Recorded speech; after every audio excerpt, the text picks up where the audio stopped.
Happy Sunday buat kita semua.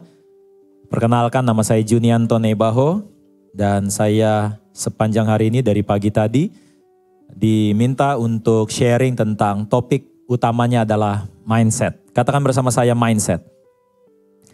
Di ibadah yang terakhir ini saudara, saya memberikan judul Renewing Your Mind. Perbaharui pola pikir saudara. Renewing Your Mind. Dan jika saudara tidak keberatan, saya mau ajak kita baca satu ayat bersama-sama pada hitungan yang ketiga dan saudara bisa melihatnya di layar. 1, 2, 3. Janganlah kamu menjadi serupa dengan dunia ini, tetapi berubahlah oleh pembaharuan budimu, sehingga kamu dapat membedakan manakah kehendak Allah, apa yang baik, yang berkenan kepada Allah, dan yang sempurna. Tahukah saudara bahwa kondisi saudara hari ini itu diakibatkan dari keputusan yang saudara buat. Dan keputusan yang saudara buat itu karena pola pikir saudara terhadap sesuatu. Jadi kalau saudara punya mindset yang tepat, saudara akan cenderung mengambil keputusan yang tepat. Dan kalau saudara mengambil keputusan yang tepat, maka saudara akan cenderung memperoleh hasil yang diharapkan. Tetapi hari-hari ini kita punya begitu banyak yang disajikan di mata kita. Baik itu lewat literatur dan lebih banyak lewat sosial media. Apa sih yang kita harus pikirkan? Apa sih mindset yang kita harus punya? Saya mau tampilkan slide berikut kepada saudara. Bahwa ada true tapi juga ada truth. Tahukah saudara apa yang saudara pikir benar itu belum tentu selaras dengan firman Tuhan. Jadi apa yang true itu belum tentu adalah truth, saudara. Sepertinya terdengar benar, tetapi belum tentu adalah kebenaran. Apalagi kalau saudara lihat di sosial media, it seems right gitu ya. Seolah-olah apa yang disampaikan itu benar. Tetapi apakah itu sesuai dengan firman Tuhan? Makanya firman Tuhan tadi katakan di Roma 12 ayat yang kedua, janganlah kamu menjadi serupa dengan dunia ini, tetapi berubahlah, renewing, berubahlah oleh pembaharuan budimu. Di dalam bahasa Yunaninya adalah metanoia. Metanoia, yaitu saudara bertobat. Apa artinya bertobat? Change your mind, renew your mind. Karena sumbernya semua ada di sini saudara. Karena ketika saudara punya satu mindset, maka itu akan cenderung menjadi keputusan atau tindakan. Dan saudara akhirnya memperoleh hasilnya. Nah, saya mau tampilkan kepada saudara yang tadi saya katakan true versus truth. Ya, coba saudara slide yang berikutnya ini. What do you think? Apa yang saudara pikir tentang kalimat-kalimat yang ada di depan saudara? Saudara gak perlu jawab, saudara gak perlu angkat tangan, saudara pikirkan saja. Saya sering mendengar kata-kata begini, orang kalau sudah karakter gak mungkin diubah. It sounds true. Tapi menurut saya, it's not the truth. Karena Tuhan adalah Tuhan yang sanggup mengubah hati seseorang. Tetapi tanpa sadar kalau kita punya mindset ini saudara, akhirnya kita juga menyerah dengan orang-orang yang kita temui yang kalau bahasa Inggrisnya dablek. Kayaknya udah gak mungkin diubah deh. Karena dia udah karakter. Lah saudara yang baru menikah mungkin gak ngalami ini. Tapi saudara udah menikah 15 tahun, 20 tahun ya. Saudara akan mulai pikir, oh memang itu mungkin udah karakternya pasangan saya. Jadi gak mungkin diubah. Mungkin dari sononya lahir udah seperti itu. It sounds true. Tapi bukan berarti itu truth. Saudara dan saya hari-hari ini itu harus di brainwash bahasa saya. Saudara punya otak itu mesti dibaharui sama firman Tuhan. Karena kita hidup, kita lahir, kita bertumbuh dengan berbagai macam pemikiran-pemikiran yang ada di sekitar kita. Dulu ada pemikiran begini saudara, ini ilustrasi saja. Ada 2 anak, dua-duanya masih kurang lebih kelas 3 SD. Masing-masing dikasih 10.000 oleh orang tuanya untuk beli permen. Dan orang tuanya sudah tahu harga permennya ada 2.000. Dikasihnya masing-masing 10.000. Anak yang pertama pulang, lalu anak pertama bilang kepada mamanya, "Mah, ternyata harga permennya naik. Jadi uangnya pas 10.000. Padahal harga permennya nggak naik, saudara. Lalu anak yang kedua pulang dan berkata, "Mah, ini aku udah beli permen yang mama suruh. Ini kembaliannya 8.000 karena harga permennya 2.000. Lalu pada malam hari sang suami pulang, istrinya menceritakan kepada suaminya, "Pak, tadi kan aku suruh nih si A sama si B, anak kita yang pertama dan kedua, beli permen. Ya, saya pikir nih kira-kira mereka bisa hidup nggak ya? Tapi ternyata anak yang pertama itu pinter ngelipet. Jago, lihai. Pasti yang pertama nih dimanapun dia hidup. Nah yang gua khawatir yang kedua nih. Kelewat jujur. Takutnya nanti kalau jujur, mampus dah dia hidup dimanapun. Karena hidup di dunia ini kalau mau sukses, kudu lihai katanya gitu saudara. Nah apakah itu true atau truth? Buat saya percaya orang jujur dimanapun hidup saudara. Karena maling saja butuh orang jujur buat barang yang dia malingin. Karena koruptor saja butuh orang jujur buat jaga uang yang dia korupsi saudara. Nah itu pemikiran zaman dulu saudara. Bahkan saya masih ingat. Kalau dulu saya sama orang tua melewati jembatan yang katanya angker, jalan yang kata angker. Biasanya orang tua saya ajarin saudara, ayo ngomong-ngomong, permisi numpang-numpang anak. Nah saudara tahu nih, numpang-numpang anak babi mau lewat, numpang-numpang anak apa mau lewat. Pulang dari rumah saya ngaca. Enggak ada mirip-miripnya saya sama babi. Tapi tanpa sadar kita percaya saudara. Kalau beli rumah jangan yang tusuk. Oh kalau tusuk sate nanti sial. Ada begitu banyak pemikiran-pemikiran di sekitar kita saudara. Dari mulai kita kecil sampai bertumbuh besar. Saya yakin di antara saudara ada yang takut kalau ada ular di ruangan ini. Walaupun mungkin saudara belum pernah dipatuk ular. Tapi saudara takut sama ular. Karena waktu saudara ke kebun binatang, lalu ada bagian di situ ada ular. Waktu saudara mau pegang, orang tua saudara kasih mindset. Jangan dipegang. Nanti kalau dipegang ularnya patuk. Mati katanya. Dari situ, dari kecil kita mulai percaya. Oh ular itu jahat. Jadi sekalipun si ular ini belum bikin jahat, kita sudah punya sikap terhadap ular. Karena kita sudah ada mindset yang ditanam dari kecil saudara. Kebayang gak kalau saudara dengar? Gak semua orang bisa orang sukses. Oh, iya ya, kayaknya takdir saya bukan sukses ya. Oh, karena hanya orang-orang tertentu yang diberkati Tuhan. Oh, iya ya. Nah, sore hari ini saya mau ingatkan kepada kita semua. Renewing your mind. Dengan apa? Dengan firman Tuhan. Tidak sedikit di kalimat yang kedua. Penyakit itu datang dari Tuhan. Supaya kita belajar. Belajar rendah hati, belajar sabar. Satu ketika saudara hamba Tuhan namanya Lester Sumrall di Amerika. Datang seorang yang sakit kanker dan berkata ke si hamba Tuhan ini, tolong doakan saya sakit kanker. Saya yakin kanker ini untuk membuat saya lebih rendah hati dalam hidup. Lalu si pendeta ini tumpang tangan dan berkata, Tuhan kasih dia kanker double. Kaget dia. Loh kok jadi double kankernya? Supaya kamu double rendah hati. Berapa banyak di antara saudara yang percaya bahwa penyakit datang dari Tuhan. Bahkan ada orang yang mengambil ayat. Tuh Paulus juga sakit. Saya mau ingatkan kepada kita semua. What is true? Gak berarti itu truth. Kalimat yang ketiga bilang begini. Jangan terlalu banyak berharap. Nanti kecewa. Akhirnya kita kalau punya pengharapan dijaga-jaga. Dikerenin lagi bahasanya. Bahasanya apa? Manage expectation. Keren ya. Padahal mah kalimat sederhananya lu takut aja udah gitu. Manage expectation. Di manage supaya apa? Karena nanti kalau semakin tinggi pengharapannya, kalau jatuh sakit katanya gitu. Jadi saudara takut berharap sama Tuhan. Saudara takut punya pengharapan sama Tuhan. Padahal dia adalah Bapa yang baik buat saudara. Dia berfirman, adakah orang tua yang kasih batu ketika anaknya minta roti? Ada gak orang tua yang kasih ular ketika anaknya minta ikan? Lalu firman Tuhan berkata, kamu Bapa yang jahat saja tahu memberi pemberian yang baik, apalagi Bapa di sorga. Saudara, mari mulai sore hari ini, kita semua punya renewing our mind saudara. Kalimat yang terakhir bilang apa? Nggak usah ngoyo katanya gitu. Tiap orang sudah ada rezekinya. Jadi seolah-olah yang miskin memang jatahnya miskin. Yang kaya memang jatahnya kaya. You don't have to do anything, pokoknya udah jalan sendiri begitu. Bahkan ada yang bilang, rezeki sih memang gak kemana. Betul, tapi kalau gak kemana-mana gimana mau dapat rezeki?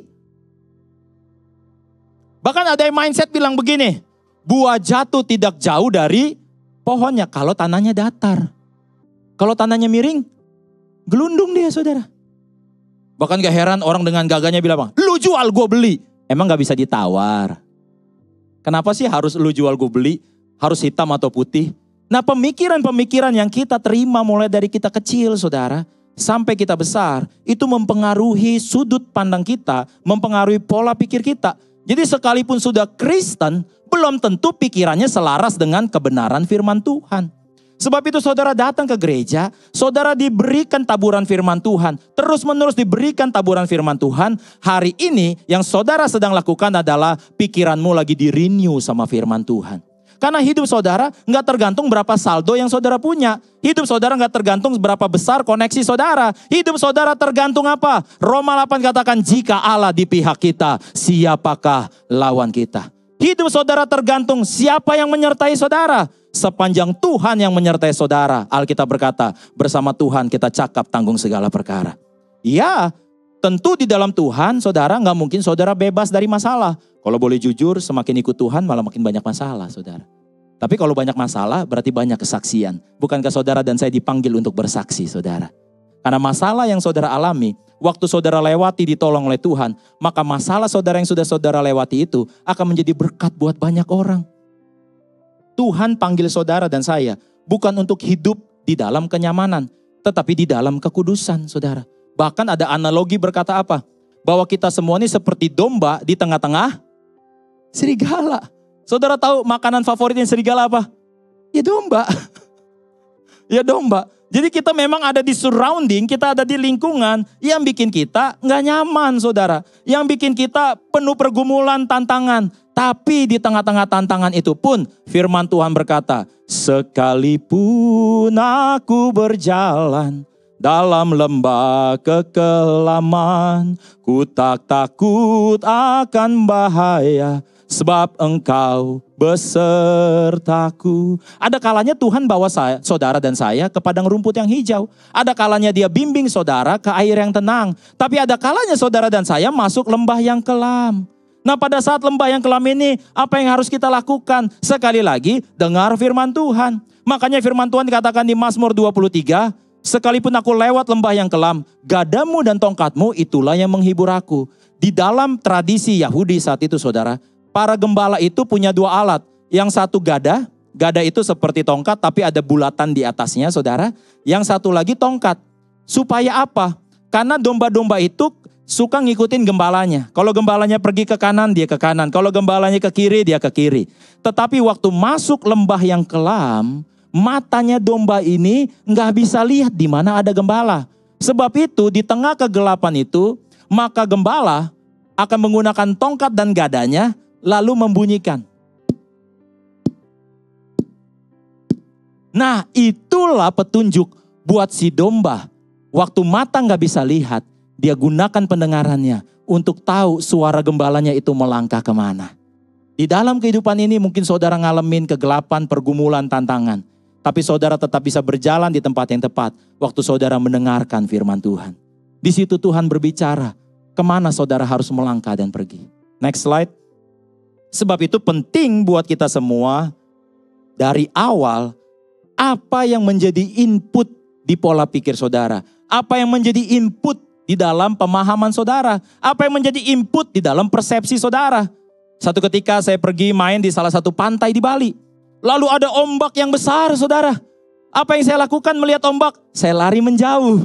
Tapi saya lihat sekumpulan orang-orang ekspatriat, saudara, yang membawa papan seluncur. Ketika lihat ombak yang besar, mereka semua lari mendekat. Buat saya, ombak adalah sebuah lambang kehancuran kalau saya dekat-dekat. Tapi buat para peselancar, ini saatnya saya bermain-main. Kondisi yang sama. Kondisi yang sama. Sama seperti burung, saudara. Buat burung Raja Wali, ketika ada badai, dia akan berpikir ini badai untuk membuat dia terbang lebih tinggi, saudara. Tapi burung emprit, beda, saudara. Burung emprit ketika lihat badai, dia akan pergi menjauh. Coba tanya kanan kirinya, kamu Raja Wali apa emprit? Gitu. Apa yang saudara pikirkan waktu saudara menghadapi masalah dan pergumulan? Apa yang menjadi input di kepala saudara itu menjadi penting. Apakah input saudara adalah pendapat orang lain? Apakah input saudara adalah kepercayaan-kepercayaan masa lalu? Apakah input saudara firman Tuhan? Saya dorong, mari kita semua baca Alkitab, saudara. Amin. Mari kita semua baca firman Tuhan. Mari kita semua setia di gereja lokal. Mari kita semua masukkan yang ada di input ini, karena input ini akan berproses. Dari proses inilah lahir yang namanya output, saudara. Saudara memperoleh hasil. Sore hari ini, saudara, di slide berikutnya, bagaimana supaya kita renewing mind. Ya, ada 3 faktor yang mempengaruhi, saudara. Yang pertama adalah firman. Orang yang berjalan dengan firman Tuhan. Firman Tuhan berkata, firman Tuhan adalah pelita buat kaki kita. Kenapa dibilang pelita? Berarti yaitu buat penerang, saudara. Kenapa sih buat penerang? Tahu nggak apa yang paling menarik sih buat hidup kita? Yang paling menarik buat hidup kita adalah kalau kita tahu masa depan kita. Makanya tiap kali akhir tahun, saudara bisa lihat banyak peramal-peramal di mall-mall, saudara. Yang pakai kartu tarot lah, pakai bola kristal lah. Kenapa sih mereka suka? Karena kita semua curious, kita semua penasaran sama apa yang akan terjadi dalam hidup kita di tahun mendatang, saudara. Berapa banyak di antara saudara yang baca zodiak? Padahal zodiak itu ditulis bukan spesifik untuk saudara. Tapi waktu saudara baca zodiak, saudara merasa ramalan zodiak itu buat saudara. Sagittarius nih, Sagittarius. Asmara. Dalam minggu ini kamu akan ketemu si dia. Padahal udah married, anak 3. Gatel banget. Keuangan. Tahun sial, mati gua tahun ini. Saudara kebayang gak? Kalau hidup saudara tergantung apa kata ramalan orang, saudara. Belum lagi, iya Pak, kemarin saya pergi ke Kwami ya Pak. Memang ini begini-begini emang gak bisa Pak. Aduh, saya pernah loh mau berkati pernikahan. Hampir batal tuh pernikahan, saudara. Gara-gara salah satu pasangannya ketemu sama calon mertuanya. Lalu calon mertuanya bilang apa? Kayaknya Aing gak suka deh. Kenapa? Karena bentuk hidungnya gak bau hoki. Jadi saya bingung, saudara. Saudara tahu gak bentuk hidung bau hoki kayak gimana, saudara? Ada yang diukur dari bentuk telinga. Nih telinganya caplang nih, bagus nih. Ini bakal sukses nih orang nih. Ada lagi yang berdasarkan garis tangan. Saya mau katakan sama kita semua. Emangnya kita pernah request pas kita mau lahir? Tuhan tolong speknya begini ya. Kadang-kadang kita jadi komplain sama Tuhan ya kan. Tuhan kok kulit gua so matang tapi kematangan. Ya gua hidungnya pesek. Buat yang hidung pesek sore hari ini, tenang. Itu artinya saudara gak suka menonjol. Kita akhirnya saudara bisa down, kita bisa lemah, bisa putus asa. Tapi firman Tuhanlah yang selalu menjadi penuntun buat kita semua. Saya selalu percaya fakta, setuju. Tetapi saya lebih percaya kebenaran Allah.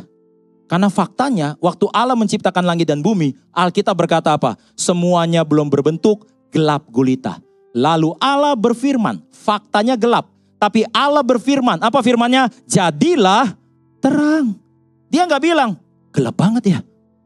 Dia bilang, jadilah terang. Alkitab berkata, lalu terang itu pun jadi. Jadi firman Tuhan itu bisa mengubah fakta kehidupan saudara. Tapi fakta saudara nggak bisa mengubah firman Tuhan. Seorang hamba Tuhan namanya Kenneth Copeland berkata, lubang di sepatu saya itu tidak bisa membatalkan firman Tuhan di Filipi 4 ayat 19 yang berkata, Allahku akan memenuhi segala keperluanmu menurut kekayaan dan kemuliaannya dalam Kristus Yesus. Mungkin saudara sekarang mengalami yang masalah finansial. Tetapi di sorga gak ada masalah finansial. Dan kebenaran Tuhan, Tuhan mau memberkati saudara. Dan Tuhan senang memberkati saudara. Saya masih ingat beberapa tahun yang lalu saudara saya punya jemaat. Ya, yang tiap kali minggu minta doa buat anaknya. Nama anaknya adalah Joshua, saudara. Saya masih ingat dulu kalau Joshua ke gereja itu duduk pasti paling belakang, saudara. Dengan badannya yang gempal besar dan selalu taruh Alkitab di mukanya begini, saudara. Dan tertidur di gereja, saudara. Makanya saya kalau ada orang yang tidur di gereja, saya gak pernah masalah, saudara. Karena Tuhan punya cara masing-masing buat setiap orang, saudara. Singkat cerita, mamanya selalu bergumul, saudara. Karena Joshua ini kalau bagi rapot selalu lebih banyak merahnya daripada birunya, saudara.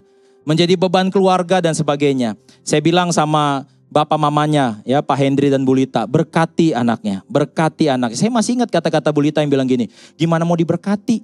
Orang kenyataannya begitu. Saya bilang berkati Joshua anak pintar, Joshua anak, mana bisa Pak orang bego gitu kok pintar. Tapi singkat cerita, ya Bu Lita mau mengikuti saran saya. Dia berkati anaknya. Sesudah 2 minggu, Bu Lita bilang sama saya, enggak ada perubahan. Lalu Bu Lita bilang gini, kalau saya bilang pintar terus, ngebohong dong. Kan bohong. Kan kenyataannya bego, tapi ngomong pintar. Itu namanya bohong. Saya bilang bukan bohong. Faktanya bodoh. Tapi yang kita ucapkan pintar itu kita lagi mengucapkan janji Tuhan yang bisa terjadi dalam hidup Joshua. Itu yang kita ucapkan. Itu yang kita katakan. Ini adalah pikiran yang sudah di-renew sama firman Tuhan. Berjalan waktu SMP, SMA, sampai kuliah. Udahlah, saya masih ingat bapaknya Pak Hendri tuh bilang begini. Udah biar cepat-cepat lulus sarjana deh, habis itu gak jadi beban.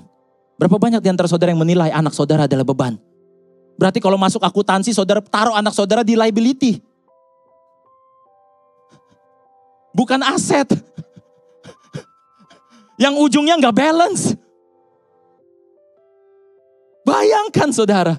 Singkat cerita, tahu-tahu Joshua lulus di Fakultas Hukum Trisakti. Sebagai salah satu mahasiswa yang paling berprestasi saudara. Wah, orang tuanya kaget. Orang tuanya terharu.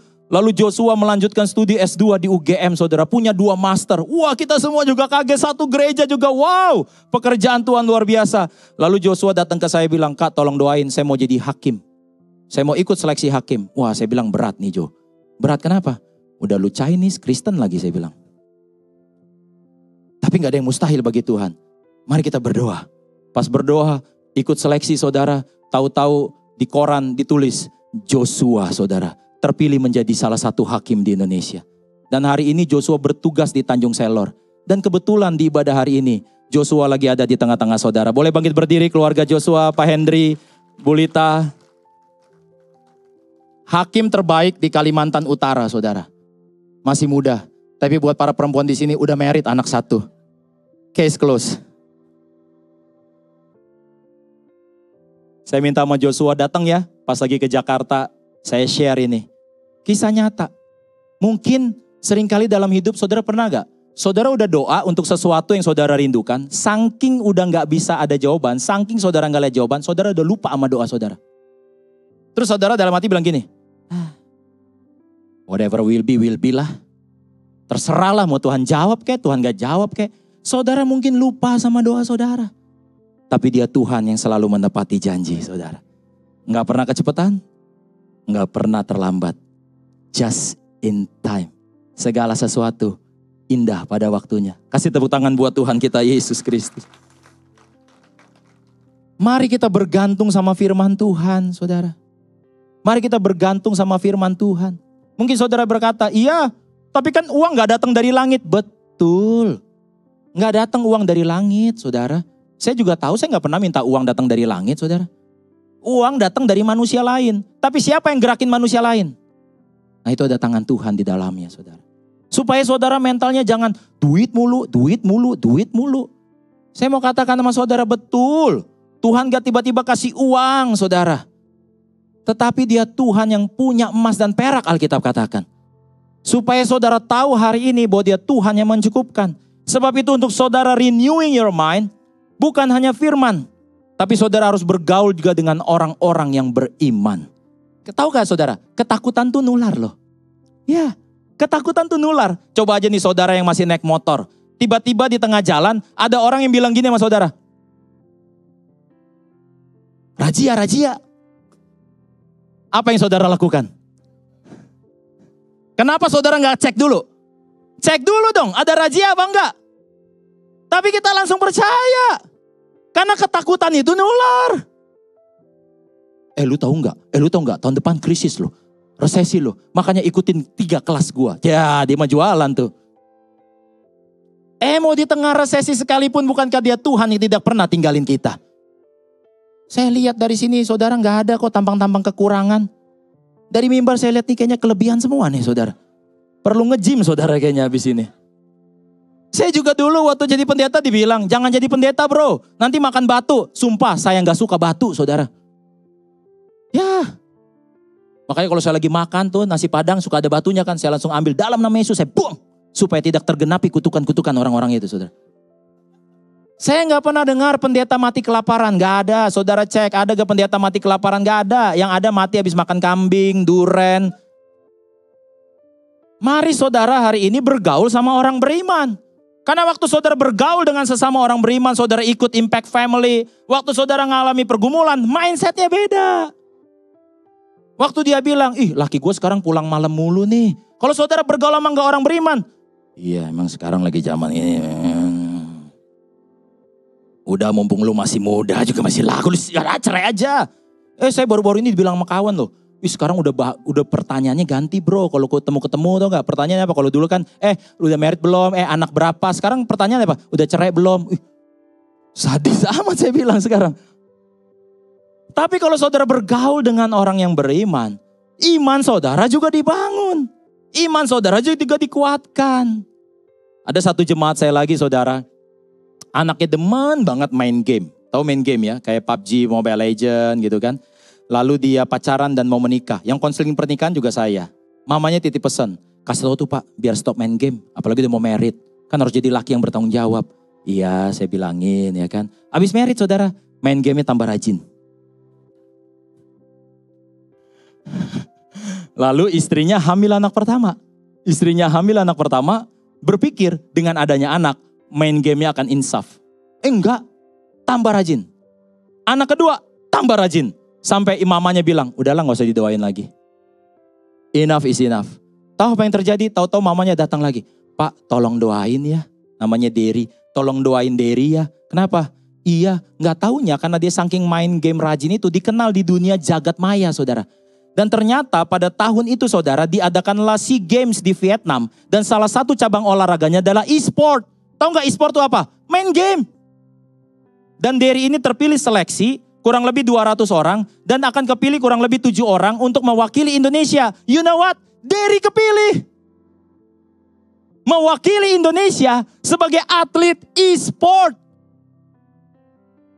Tuhan kita punya Tuhan yang caranya luar biasa saudara. Dia bisa ubah saudara. Yang dulu jadi beban, jadi berkat. Yang dulu pokok doa keluhan, jadi puji-pujian. Sekarang saudara mamanya nggak lagi pernah mengeluh game. Udah main game belum lu? Derry pulang dari Vietnam mendapatkan medali perunggu saudara. Wah, saya sebagai gembala, saya akhirnya tahu nilai perunggu itu berapa. Karena dari perpuluhannya saudara. Wah gila, gede juga ya. Saya berdoa biar dia main game seterusnya saudara. Sampai akhir hayatnya. Apa yang selama ini saudara keluhkan? Kalau saudara punya mindset seperti orang dunia, saudara akan terus mengeluh. Bukankah iblis datang untuk mencuri, membunuh dan membinasakan?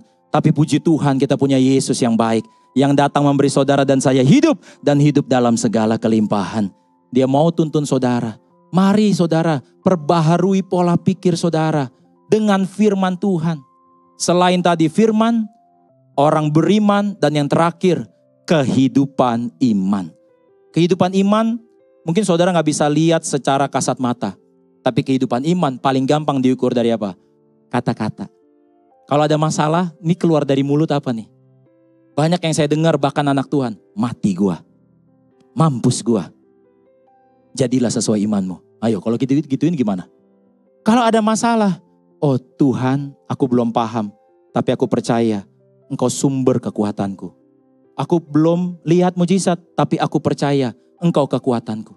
Boleh kita sama-sama angkat tangan kita sama-sama. Katakan bersama saya, di dalam Kristus aku adalah kebenaran Allah. Di dalam Kristus, aku adalah ciptaan yang baru. Segala perkara dapat kutanggung oleh Yesus yang memberi kekuatan kepadaku. Berkat Tuhanlah yang jadikan aku kaya, susah payah tidak menambahinya. Umur panjang ada di tangan kananku. Kekayaan kehormatan ada di tangan kiriku. Dimanapun aku berjalan, ada tangan Tuhan yang menuntunku. Mulai hari ini sampai selama-lamanya di dalam nama Yesus. Kasih tepuk tangan buat Tuhan Yesus. Setiap pagi saudara bangun, ucapkan berkat. Setiap pagi saudara lihat WhatsApp, ucapkan berkat. Mungkin ada debt collector yang nunggu saudara depan pintu. Saudara jangan bilang sama anak, bilang mama lagi pergi. Saudara tipu orang lagi. Orang mau minjem uang saudara, saudara bilang, aduh saya sorry ya, saya juga gak ada uang. Itu saudara kutukin diri saudara sendiri. Jangan saudara bilang gak ada uang, saya juga. Bilang ada, tapi sudah dialokasikan buat yang lain. Udah, simple. Jangan orang deketin saudara, saudara takutnya orang minta uang. Sorry ya, gue juga lagi susah. Jangan kutuki diri saudara sendiri. Saudara nih anak Tuhan. Pulang dari tempat ini saudara harus yakin bahwa ada Tuhan yang berjalan bersama saudara. Dan Tuhan yang berjalan bersama saudara Itu bukan Tuhan yang abal-abal, kaleng-kaleng saudara. Dia Tuhan yang dahsyat. Dia Tuhan yang tumbuhin, beruntukan tembok Yeriko saudara. Dia Tuhan yang belah laut merah saudara. Dia Tuhan yang ubah air jadi anggur. Ini kita lagi menyembah Tuhan yang demikian. Dan dia mau dipanggil apa saudara? Bukan cuma dipanggil Raja. Bukan cuma dipanggil Tuhan. Dipanggil apa? Bapa. Dalam bahasa Yunaninya, bahasa Ibraninya lebih keren. Abba. Abba itu kayak daddy. Pa, pi, deket. Dia Bapa yang baik buat kita semua saudara. Dia Bapa yang sayang sama kita. Saya punya anak 3. 2 perempuan, 1 laki-laki. Buat setiap bapak, pasti anak perempuannya paling cantik sedunia, betul? Buat setiap bapak, anak cowoknya pasti paling ganteng sedunia. Biar kata anaknya maaf, mungkin ada cacat di fisiknya. Tetap buat orang tua, you are the most handsome son in the world. You are the most beautiful girl in the world. Mungkin ada di antara saudara yang merasa saudara lahir gak ngerti orang tua saudara siapa. Orang lain bilang lu lahir tuh karena married by accident. Ada orang bilang lu anak haram. Selama saudara dapat kesempatan hari ini lahir, Tuhan punya rencana yang indah buat hidup saudara. Gak ada kecelakaan dalam hidup saudara. Semuanya rencana indah dalam hidup saudara. Tuhan tuntun saudara, Tuhan berkati saudara. Bahkan ada yang bilang, ya Pak tapi hidup saya belum baik. Hidup saya masih jatuh bangun. Tuhan gak pernah tinggalin saudara. Karena dia udah berjanji, kalaupun saya jatuh, gak sampai tergeletak. Ada tangan Tuhan yang tolong saya. Ada tangan Tuhan yang topang saya. Mari hari ini isi pikiran saudara dengan firman Tuhan. Mari mulai hari ini ikut Impact Family. Saudara bergaul dengan orang-orang yang beriman. Mari mulai hari ini kita hidup dalam kehidupan iman. Kita katakan firman Tuhan.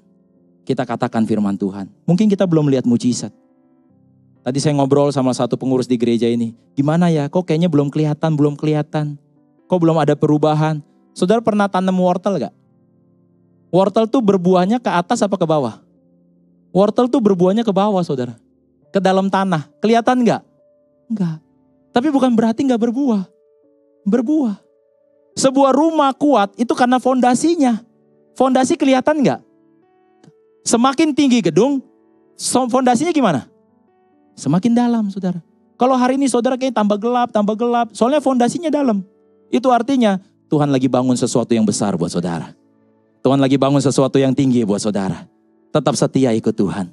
Maju terus di dalam Tuhan. Yang kuat ikut Tuhan. Karena saudara sudah terlanjur dipilih oleh Tuhan. Untuk menjadi berkat buat banyak orang. Yang percaya katakan amin. Yang percaya kita bangkit berdiri dan kita berdoa. Bapa terima kasih buat sore hari ini. Bapa terima kasih buat kasih setiamu. Mengingatkan kami. Untuk kami boleh dibaharui pikiran kami oleh firman Tuhan. Sehingga kami juga boleh bergaul, bersekutu dengan orang-orang beriman. Dan kami boleh memiliki kehidupan iman. Memperkatakan firman Tuhan. Menghidupi firman Tuhan dalam kehidupan kami. Hamba berdoa buat jemaat-Mu Bapa sore hari ini. Pegang tangan mereka Bapa. Tuntun mereka. Jumpakan mereka dengan orang-orang yang tepat. Di tempat yang tepat. Di waktu yang tepat. Sehingga mereka boleh menikmati kemurahan Tuhan. Di dalam nama Yesus yang diberkati sama-sama katakan.